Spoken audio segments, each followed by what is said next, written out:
Because every single media, publication, news outlet, ABC, CNN, CBS, Fox, NBC, everybody is talking about coronavirus to the What's your point with this? What do I do with this? So a lot of this stuff that's really happening. You know, shouldn't I be afraid? Are you trying to downplay it? Are you trying to say it's not a big deal? No, that's not what I'm saying. Let me explain to you what I'm saying. See, no matter what year you live in, no matter what decade you live in, there's always something that's going to happen. Remember, media needs crisis.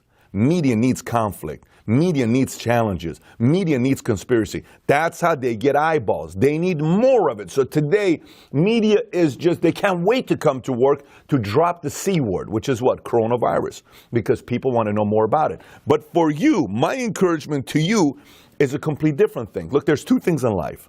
There is danger, there is fear. When I lived in Iran and we were being bombed on, you can't say, well, you don't need to be afraid, you know, it's not a big deal. No, there is danger. We're being bombed on. The house next door came down. It was a 4-story house. Because the bomb was supposed to drop in our building, it dropped on the building next door to us.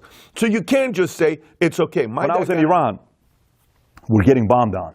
And one moment, it was bad. It was just like, it seems like 15 of them hit in a span of 5 minutes. And you were just hearing all these.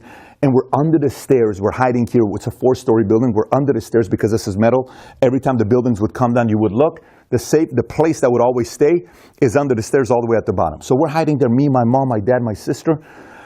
And here's what I did. As a 6-year-old, I remember till today. I look up at my dad, and I'm looking at him, and I'm like, how come he's not worried? Not crying. Not my mom's crying, my sister, I'm crying. Man, if the man of the household is not worried, maybe I shouldn't be. And we thought we're going to die. And we can control anything. We went to Karaj, bombed. Rasht, bombed. Bandar Pahlavi, every city we went to, they were bombing. So it's not like it's a surprise attack, right? It's like 9/11. But I looked at him, and he gave me strength. Fast forward 35 years later, I remember that. As a 41-year-old with 3 kids and a wife and a family and 2 companies I'm running, I'm thinking about that moment. So for you, what does this mean to you? When it comes to danger, you have to be cautious. What does this mean? Is coronavirus dangerous? Of course it is. You have to be careful. You have to do the things to prepare yourself. You have to wash your hands more often. You have to have a sanitizer in your pocket. Fear is what takes a molehill and turns it into a mountain. The reality of it is, even though it's cost 2,500 people's lives, 3,000 people's lives, loved one. These are people that are loved by their families. Even though there's been all these deaths, fear part is, flu cost 500,000 people's lives last year. 500,000. In U.S. alone, 14,000 to 36,000 people died in U.S. last year due to flu. How come the number one word is not flu? Because this is more marketable, not flu.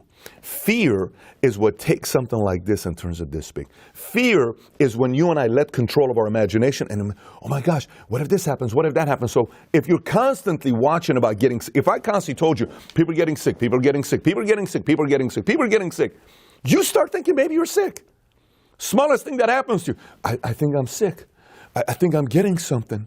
Oh, babe, I think I'm getting something. Why do you think kids who are raised in an environment where parents don't tell them how amazing they are, where parents don't challenge them or encourage them, why do you think sometimes these kids are raised and they don't think highly of themselves? Because somebody, you're a loser, you're nothing, you're this, you're that. They believe it. Meaning, if you constantly listen to the news over and over and over again, you're going to start thinking you're sick. You're going to start thinking how bad it is. You're going to start playing defense. Not because of real danger. Of course you got to be cautious. But because of fear. Because once fear gets a hold of us, things get out of control. And once it gets out of control, then you're just being used by the media because the more eyeballs are watching them. So what's the suggestion to you? Here's my encouragement to you as an individual. You as an individual. Because every community has a leader behind closed doors that says, listen, it's okay. There is real danger. But the fear part, let's not let it get out of control. Because if you let this thing get out of control, how are you going to have fun? How are you going to be happy? How are you going to enjoy to be around with your family? How are you going to be fun to be around at work when you have to solve issues? You still have to pay your bills. You still have to go to work. You still have to be a parent. You still have to be a sibling. You still have to be a friend. You still have to take care of yourself. You still have to go make your job and fulfill your commitment. You still have to do that. But if you're coming from a place of anxiety and fear, you're not going to do that at your best. So my challenge to you is the following. Yes, educate yourself and be cautious about what the news, what the government tells us, whether it's something that's happening that we need to know about. Yes, do be cautious on what is going on. Do take the necessary precautions to wash your hands and sanitize and all that stuff. But the moment somebody tries to mess with your fear and your imagination to take it out of control, don't let that happen to you, because today